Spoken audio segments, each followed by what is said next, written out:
Trespass, directed by Joel Schumacher. I saw a few images of this film in production, and it slightly interested me.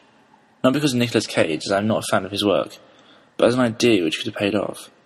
Trespass stars Nicolas Cage, Nicole Kidman, Cam Gigante, and Lila Liberto, as well as some other actors. The basic plot is Cage works for diamonds, so naturally he's a rich man, and rich men people want to steal from. So a group of people break into his house and threaten his family for the money. It sounds like a good concept, but it missed the point completely, and just had so many flaws. I watched this film because Nicole Kidman can act, and because I wanted to see how Gigante fared in this.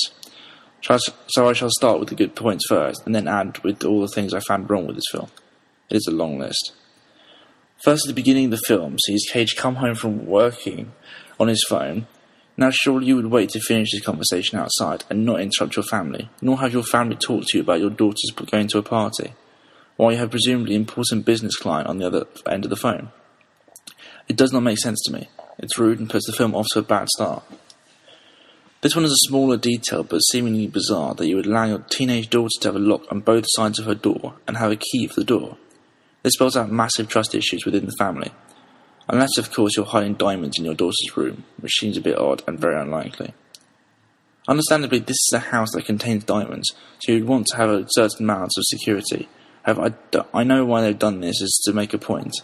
This house is more security than Fort Knox, and it's only done as to prove the point that this house is hard to get broken into, and therefore it gets broken into. Surprise.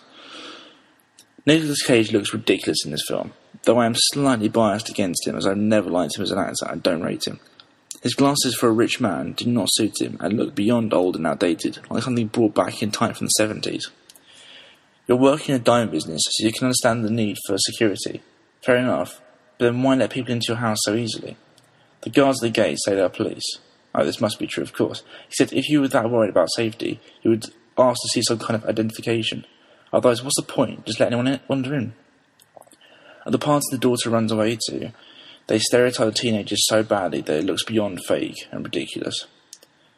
For a couple who live together and have a daughter together, there is zero chemistry between Nicolas Cage and Kidman, which seems weird but is true.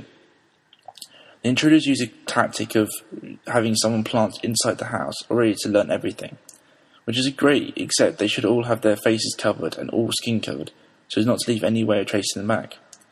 By the end of the film, they have taken off their mask. One absolute pointless character is the girlfriend of the invaders. She does not seem to do anything other than get high, take off her clothes, and well, that's it. She seems like a massive liability and gets them into more trouble. Surely she shouldn't have been taken away with them. The dynamics of the team breaking into the house are flawed and twisted and unravel as time goes on. Surely whoever sent this team was just hoping to get everyone killed, family as well.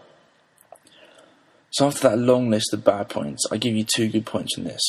Cam Gigante was pretty good in this. His emotional breakdown from a steady and sure criminal to one who loses his mind was well played out, and his chemistry with Kidman was the only thing believable about this whole film, which is saying a lot if you have seen this. He is the most convincing, as well as Kidman and the daughter, which I guess is 3 points for 3 good actors. Overall, 2 stars is pushing it, and that's the limit. If you're a fan of Kidman or Gigante, then by all means go and see this film. However, it is not a good film.